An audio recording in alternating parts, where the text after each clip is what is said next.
Bonjour à tous, ici DJ Oiseau. Donc aujourd'hui, j'aimerais vous donner mon point de vue, mon avis, mon ressenti sur cette belle saga de jeux vidéo qu'est Splatoon.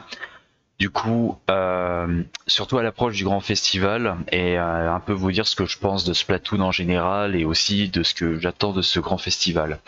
Donc déjà, Splatoon, c'est vraiment un jeu qui est vraiment hors du commun. En général, j'aime pas trop les jeux PVP. Je joue que à Overwatch en healer parce que le gameplay des healers sur Overwatch il est quand même très prenant. Et aussi je joue du coup en second choix façon de parler qu'à Splatoon dans les jeux PVP, même si dans l'ensemble je préfère un peu plus Splatoon qu'Overwatch. Donc du coup, je vais vous expliquer pourquoi. Alors déjà, le gameplay humanoïde, calamar, les graphismes cartoon, c'est vraiment super bien fait. Donc pour ceux qui n'ont jamais trop joué à Splatoon, c'est vraiment superbe d'ancrer avec de la peinture. En fait, ça change tellement des autres FPS ou des autres jeux PVP ou des jeux de tir de façon générale. La forme calamar où on peut monter sur les murs. En fait, tous ces trucs-là, c'est vraiment super bien fait. Les graphismes cartoon aussi. Alors, je sais que c'est pas un jeu next-gen et que les graphismes de Splatoon, ça pourra jamais être comparé à du Horizon Zero Dawn ou du Assassin's Creed Valhalla ou du Spider-Man 2 PS5 évidemment, mais c'est pas le but et en fait c'est très suffisant parce que le jeu il est vraiment très beau, très coloré et vraiment le côté chibi des Inklings, des Octalings, des idoles, etc. C'est vraiment super bien foutu, des formes calamar aussi, c'est vraiment super bien fait, donc c'est vite très attrayant. Alors d'ailleurs, petite parenthèse, c'est surtout la bande audio qui va servir pour cette vidéo, donc du coup vous pouvez faire autre chose, hein. Je vais vous mettre un peu mieux qu'un simple fond noir, mais c'est surtout la bande audio qui compte. Du coup, vous pouvez faire autre chose en attendant si jamais je vais pas vous mettre une vidéo incroyable, hein. Voilà, c'est juste pour donner mon avis. Donc du coup, si vous avez raté Splatoon, alors c'est très dommage d'avoir raté les Calamazones et les Tentacules, parce que les Calamazones et les Tentacules, c'est vraiment des PNJ qu'il ne faut pas rater. Voilà, en fait, c'est des PNJ qui sont très fun à voir, à écouter, chanter, les chorégraphies de danse. Voilà, ça c'est vraiment un truc qui est vraiment superbe. À tel point que ça m'arrive des fois de mettre des OST de Splatoon dans mon MP3 pour me balader en ville, faire mes courses, etc. Ou quand je voyage un peu. Donc c'est aussi le cas comme par exemple des OST qui nous ont marqué sur Pokémon, Beyond Good and Devil, Ratchet Gladiator par exemple, hein, pour donner quelques exemples comme ça. Voilà, les OST en général on s'en prend plein les oreilles. Et d'ailleurs au Japon, il y a même des concerts IRL qui sont faits en l'honneur des Tentacules, des Calamazones, enfin des idoles de Splatoon de façon générale même, tellement le succès est prenant et tellement c'est des icônes en matière de divertissement. Du coup, j'aimerais aussi parler de... En fait, quand je parle de Splatoon, c'est aussi tout le côté dessin et splatiquette qui ont été rajoutés dans Splatoon 3. Donc c'est toujours sympa de voir des gens faire des dessins quand on regarde leur pseudo sur le jeu. Ça, c'est vraiment un truc qui est assez propre à Splatoon. Et les splatiquettes aussi qu'on peut personnaliser pratiquement quand on veut, quand on a tout débloqué. C'est vraiment super sympa. Les casiers qui ont été rajoutés dans Splatoon 3 aussi, ça a été une très bonne idée. Alors c'est pas au même niveau que le catalogue de Animal Crossing New Horizon, mais ça reste très très très bon. Ça reste un truc secondaire très sympathique à faire. Donc du coup, comme je vous disais, je vais vous donner mon avis sur Splatoon de façon générale en essayant de faire aussi court que possible. Donc du coup en PVP, comme je vous disais, à part Splatoon et Overwatch, c'est les deux seuls jeux PVP auxquels je joue parce que moi je suis plutôt de la team PVE. Donc c'est pour ça que moi je préfère sur Splatoon surtout le mode histoire et précisément encore plus le mode Salmon Run qui est du PVE en coopératif avec d'autres joueurs. Mais en fait le PVP c'est pas mon truc, ce qui est assez paradoxal sur un jeu comme Splatoon où c'est assez centré sur le PVP, mais même quand c'est pas mon genre de jeu, quand c'est bien fait, je daigne le reconnaître, il n'y a pas de problème. Donc du coup mon avis sur Splatoon 1, bon bah c'est vite plié parce que malheureusement je n'y ai pas joué, voilà je n'ai pas eu Splatoon 1 entre les mains, du coup je peux pas vous donner d'avis spécialement. Par contre Splatoon 2, j'ai vraiment aimé Splatoon 2, voilà donc j'ai découvert Splatoon avec le 2, j'ai vraiment adoré. J'ai tout de suite été pris avec les tentacules, le mode histoire avec Oli et Io était aussi assez sympa dans l'ensemble. Le DLC de l'Octo Expansion était vraiment mais superbe. Ça m'arrive en fait des fois, même si on commence apparemment à arriver à la fin de Splatoon 3, ça m'arrive encore de repartir sur le 2 pour l'Octo Expansion ou refaire le combat contre DJ Octave à la fin de l'histoire du 2. Alors le Splatoon 3, donc je préfère le 2, mais le Splatoon 3, je l'ai aussi pas mal apprécié. J'ai bien aimé le mode histoire. Voilà, il y a des gens qui s'en sont plaints. Perso, le mode histoire, moi, je l'ai bien apprécié. Par contre, le DLC de la Tour de Lord, alors lui, par contre, je l'ai trouvé éclaté. Voilà, je sais pas pour vous, mais moi, je me demande comment ils ont pu nous faire un truc aussi bas de gamme avec la Tour de l'Ordre.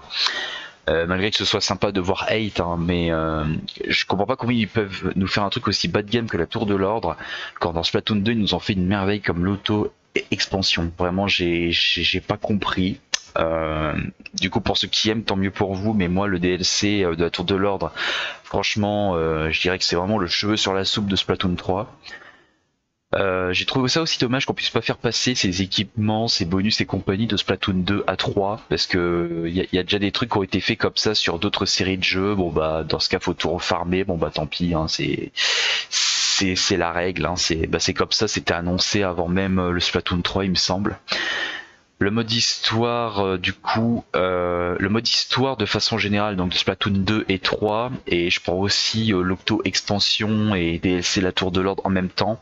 Alors j'aime beaucoup le mode histoire de Splatoon, alors même si je sais que le but de Splatoon c'est pas non plus de pousser les modes histoire comme un Assassin's Creed, si seulement, mais voilà, j'aime bien les modes histoire parce que moi personnellement je suis plutôt de la team jeu solo, PVE, j'aime bien les histoires construites, etc. Et j'ai trouvé les histoires malheureusement trop courtes. Alors la plupart des boss sont sympas à faire dans Splatoon 2 et 3, mais je trouve qu'on manque beaucoup de lore, on manque beaucoup de scénarios. Donc je sais pas ce que vous en pensez vous personnellement, mais moi je pense que c'est bien parti pour que je me prenne les mangas papier à un moment pour avoir du lore qu'on a justement pas dans les jeux. Voilà, à ce niveau-là c'est un gros bémol pour Splatoon 2 et 3. Je trouve qu'ils auraient dû faire plus d'efforts parce que au prix que sortent les jeux, vraiment c'est assez abusé. D'ailleurs, pour vous dire, à la base, moi, j'ai fait partie des boycotteurs de Splatoon 3. Hein. Pour vous dire, pour moi, c'est hors de question de payer des jeux à genre 70 ou 80 euros. C'est voilà, moi, je vis pas dans ce monde-là. Voilà, je suis plutôt de la team jeu d'occasion. J'ai pris Splatoon 3 quand il était en réduction en début 2023 pour à peine 40 euros. Sinon, je l'aurais même pas pris, je pense, parce que les jeux coûtent vraiment trop cher comparé au contenu qu'ils ont. Alors même si on est content de les avoir après, hein, mais voilà, vous m'avez compris, je trouve que les prix des jeux de maintenant sont quand même très élevés et pas que chez Nintendo.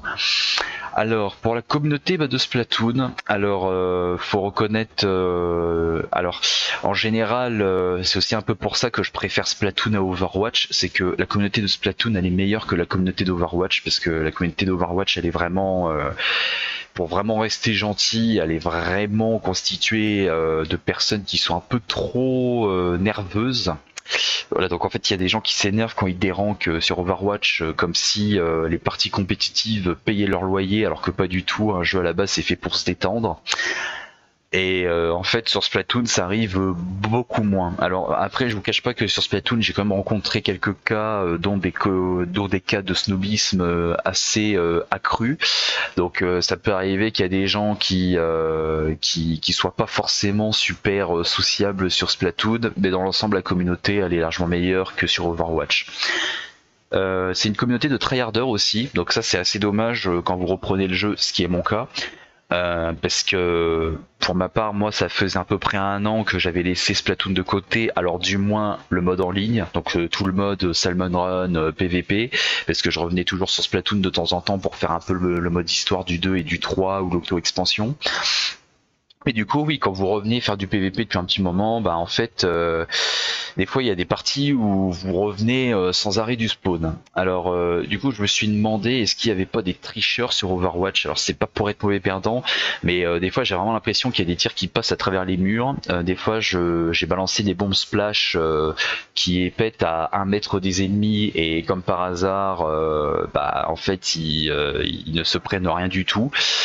Des fois l'ennemi est en plein milieu de mon écran et je le mitraille au liquidateur alors que je suis à bonne portée et genre il se prend aucun tir, même sans forcément esquiver si bien que ça. Donc en fait il est pas en train de faire des doubles roulades avec des doubles encreurs. Hein. Du coup je me suis demandé est-ce qu'il n'y a pas des tricheurs sur Splatoon ou est-ce que c'est pas juste des lags, parce que ça m'est déjà arrivé notamment de tirer au liquidateur et c'est tout récent, c'est de cette semaine. Hein. C'est donc en fait c'est pas il y a 2-3 ans, c'est vraiment tout récent, c'est des derniers jours qui se sont écoulés. Ça m'est arrivé de mitrailler au liquidateur et de voir et en fait moi de repartir en calamar en marche arrière me prenant des coups et de voir l'ennemi se faire liquider par mes tirs genre une seconde après. Donc en fait est-ce qu'il y a peut-être des lags sur les serveurs de Nintendo sur Splatoon 3? Alors c'est peut-être ça, donc peut-être qu'il n'y a pas de tricheurs, peut-être que c'est juste les serveurs qui tiennent pas trop, parce que pour ma part moi Splatoon j'y joue sur la Nintendo Switch V2 en dock TV et branché en câble internet donc avec un adaptateur sur le dock TV hein, donc je joue en fibre optique câblée sur la Switch en mode fixe. Du coup voilà, ça peut pas être ma connexion internet vu le dispositif que j'ai mis en vigueur, je ne peux juste pas laguer quoi. Du coup, voilà, dites-moi votre avis. À votre avis, est-ce qu'il y a des tricheurs sur Overwatch? Est-ce que c'est juste des lags? Est-ce que c'est juste qu'il y en a qui tryhardent trop? Parce qu'en fait, moi, j'ai l'impression que même en tryhardant, il y a des coups un peu bizarres qui passent ou qui passent pas, quoi. Du coup, n'hésitez pas à me donner votre avis. Du coup, euh, pour concernant tout ce qui est le grand festival là, qui approche bientôt, certains disent que c'est déjà la fin de Splatoon 3. Alors déjà moi Splatoon 4 comme j'ai dit, je trouve que les jeux sont sont vendus vraiment très cher ces derniers temps. On vit vraiment une époque de folie. Voilà, en plus c'est l'inflation et compagnie, donc en fait il y a tout qui coûte très cher. Même si on n'est pas du genre à être très consommateur, la vie devient vite chère. Donc en fait à Splatoon 4 là, s'ils me sortent un Splatoon 4 à je sais pas 60, 70, 80 balles, faudra pas compter sur moi de sitôt.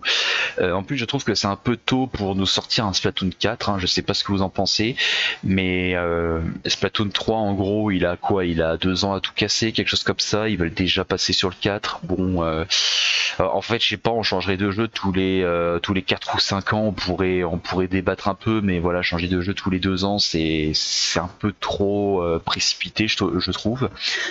Et surtout je trouve que s'ils veulent nous rajouter du contenu, ils ont qu'à nous faire des mises à jour de Splatoon 2 ou 3, donc du coup du 3 vu que c'est le dernier, parce que je sais pas pour vous mais moi en fait je suis vraiment mécontent que l'histoire soit aussi courte et qu'on ait aussi peu de lore dans les jeux. Ça c'est vraiment le gros bémol de Splatoon à mon encontre. En fait je trouve que l'histoire de Splatoon 2, l'histoire de Splatoon 3, l'Octo-expansion et la Tour de l'Ordre, je trouve qu'on aurait dû tout avoir dans un seul et même jeu, parce que en plus les modes histoire de Splatoon, encore une fois, ils sont vraiment méga courts. Alors c'est vraiment dommage. Donc nous sortir un Splatoon 4, est-ce que cette fois on aurait un scénario genre à tous les étages où on pourrait plus se plaindre de ça? Je sais pas. C'est un peu ça aussi qui me donnerait un peu un côté réticent à prendre le Splatoon 4, parce que je pense qu'il serait bien, mais comme le Splatoon 2 et 3, il serait bien, mais assez sous-exploité. En fait, c'est un peu le problème des licences sous-exploitées de Nintendo. C'est le cas aussi de la série Pokémon, qui depuis des années a perdu son aura comme pas possible. Voilà, même si c'est pas une vidéo sur Pokémon. Voilà, en fait sur Splatoon c'est un peu l'effet que ça me fait, parce que pourtant il y a un lore qui pourtant est très intéressant entre la guerre de territoire avec les Octariens, les Octalings, les Inklings, la rivalité entre DJ Octave et Macalamar. En fait on a plein de trucs qu'on devrait avoir plus en avant. Moi j'aimerais bien avoir plus d'histoire sur le passé de numéro 8 de l'Octo-expansion, le passé de Coralie, la relation que les deux ont, Coralie et Perle, mais aussi sur les Calamazones, donc Ayo et Oli. Il y a plein de trucs, j'ai l'impression, de leur histoire qu'on ne retrouve pas du tout dans les jeux vidéo, et c'est dommage parce que moi personnellement c'est ce qui m'intéresse le plus dans un jeu vidéo. Alors même si je sais que Splatoon c'est un jeu centré sur le PVP encore une fois, et que j'en fais peut-être un peu des tonnes avec le lore, l'histoire, le PVE et le Salmon Run, mais moi en fait c'est plus ces dimensions là qui m'intéressent. J'aurais voulu en apprendre plus aussi sur Monsieur Ours, comment est-ce qu'il a construit son entreprise par exemple. J'aurais voulu avoir plus d'informations sur, comme je vous dis, les personnages en général, et ça en fait ça manque vraiment sur Splatoon. Donc en fait nous sortir encore un Splatoon 4 alors qu'il manque déjà un paquet de trucs sur le 2 et le 3 qui sont quand même à moitié vides sur les modes scénario. Est-ce que ça vaut le coup? Je sais pas. Donc du coup, qu'est-ce que j'attends de ce grand festival, donc passé, présent, futur? Alors c'est ce qui m'a fait racheter la boîte abonnement online. Voilà, je l'avais plus pendant un an, je l'ai racheté spécialement pour ça. Alors personnellement, pour tout ce qui est PVP, alors comptez pas sur moi pour faire de miracles. Alors j'ai fait quelques parties, il y en a comme je vous dis, des fois je reviens du spawn sans arrêt, ça se demandait s'il n'y a pas de la triche ou si c'est juste les serveurs qui lag à mort, je ne sais pas. Après je sais qu'en PVP, j'ai pas le niveau que j'avais à l'époque où je tryhardais Splatoon 2, donc je sais qu'en PVP, ça fait longtemps que j'ai plus un niveau monstrueux ou dévastateur. Par contre, ce que je sais, c'est que j'ai toujours pas perdu en Salmon Run et compagnie. Du coup, vous pouvez compter sur moi pour les sessions de Salmon Run et pour les Big Runs qui auront lieu très bientôt, le week-end prochain. Voilà, le week-end du 7 et 8. Donc en fait, le 7, je serai assez occupé IRL, mais le 8, par contre, normalement, je serai dispo toute la journée, sauf changement de dernière minute. Donc là, oui, on va pouvoir enchaîner du saumon toute la journée, surtout qu'en plus, Monsieur Ours demande un quota genre de je crois qu'il a demandé 700 millions de dorés, quelque chose comme ça. Du coup, on va pouvoir y aller bien comme il faut. Quoi de plus à dire alors le grand festival aussi, ce sera le week-end du 14 septembre. Enfin c'est du 13 au 15. Alors les 14 et 15 je serai assez occupé parce que je fais du BO IRL, c'est un sport de contact de chevalier. Donc c'est pas une vidéo centrée là-dessus, mais voilà, encore une fois je serai assez occupé IRL parce que je devrais animer une petite ambiance médiévale ce jour-là. Du coup je pourrais jouer genre peut-être juste un peu le soir. Alors ce qui m'arrange parce que là ce sera surtout le côté PVP qui sera mis en avant, donc ce sera pas le côté Big Run, Salmon Run. Du coup je laisse les tryharders de PVP s'occuper de ça pour la team présent dont je fais partie. Et surtout, qu'est-ce que j'attends de ce grand festival? Alors personnellement, moi je suis de la team présent, mais après je trouve que c'est un peu flou de choisir son camp parce que en fait il y a des gens qui ont interprété ça passé, présent, futur. Est-ce que c'est le gameplay du présent qui vous plaît, ou est-ce que vous voulez un futur pour qu'il soit amélioré, ou est-ce que vous voulez revenir au passé un peu comme sur Splatoon 2 où on pouvait pas lancer les œufs en Salmon Run? Et il y a des gens qui ont pris ça pour du lore. Alors est-ce que lore c'est le passé, donc la guerre avec les Octariens et compagnie? Est-ce que le présent c'est plutôt ce qui se passe maintenant avec les tentacules? Est-ce que le futur c'est pour être resté, c'est pour être plus centré sur les tris d'enfer? Bah du coup on ne sait pas. Donc moi personnellement j'ai choisi la team présent parce que moi c'est vraiment les tentacules mes préférés, même si j'adore les calamazones exactement et que j'ai vu les tris d'enfer comme un cheveu sur la soupe aussi. Quand j'ai lancé Splatoon 3, ça m'a vraiment dégoûté de pas avoir mes calamazones et mes tentacules. Voilà, vraiment, je trouve que c'est eux enfin elles du coup au féminin, que c'est vraiment elles les quatre PNJ d'animation best of the best de Splatoon. Voilà, je trouve que les tris d'enfer, en fait, j'ai bien aimé leur taper dessus dans le mode histoire de Splatoon 3, mais ça s'arrête là, quoi. Du coup, qu'est-ce que j'attends? Bah, en fait, j'aimerais bien que les tentacules gagnent, qu'on soit avec les tentacules, mais j'aimerais bien aussi au niveau du lore, ça me dérangerait pas d'aller aussi dans le passé. Donc en fait, moi, dans l'idéal, j'aimerais bien que ce soit en lore, en fait, qu'on soit sur passé-présent. Donc c'est-à-dire toute l'époque avec numéro 8 qui représenterait plutôt le présent de l'auto-expansion, et le passé, tout ce qui s'est passé avec les calamazones, tout ce qui s'est passé avec Macalamar, DJ Octave, qu'on nous a pas montré dans le Splatoon 2, ni trop dans le 3 d'ailleurs. Et du coup, moi j'aimerais bien que les calamazones et que les tentacules, donc la team passé-présent, gagnent. Ou pourquoi pas un coup de Nintendo où ils ont prévu de faire gagner les trois teams, que tout le monde soit content, et que du coup dans les animations de la journée pour présenter les stades et tout, genre qu'on ait à peu près les calamazones et les tentacules, et pourquoi pas les tris d'enfer en même temps, comme ça tout le monde serait content, parce que moi j'avoue les tris d'enfer qui remplacent les tentacules, ça m'a beaucoup fait mal au cœur, hein. Perso. Voilà, donc du coup, je trouve que Splatoon dans l'ensemble c'est quand même un bon jeu avec un bon concept, malgré que la licence soit sous-exploitée. Donc le grand festival, profitons-en tant qu'il est là. Et sur ce, n'hésitez pas à me donner votre avis. Donc voilà, je pense que je vais arrêter l'enregistrement ici pour pas faire un truc trop long. Voilà, surtout dites-moi votre avis sur les mangas papier, si vous les avez lus ou si vous en avez lu quelques-uns, parce que vraiment le lore est intéressant, mais la licence est sous-exploitée. C'est pour ça que en fait on aurait pu avoir des jeux Splatoon qui sont largement au-dessus de ça, parce que on voit qu'il y a des capacités et enfin, comment dire, hein, des capacités, mais aussi du potentiel. Voilà, c'est le mot que je cherchais. On voit qu'il y a des potentiels qui sont pas mis en avant dans les jeux vidéo. Peut-être parce qu'ils ont trop centré le truc sur le PVP, bah je sais pas, mais ouais, en fait, on pourrait avoir des trucs tellement mieux. Pourquoi pas un mode histoire en coop aussi, ce serait tellement génial. Et malheureusement, on les a pas. Voilà, du coup, Splatoon est bon, mais assez sous-exploité. Ciao ciao.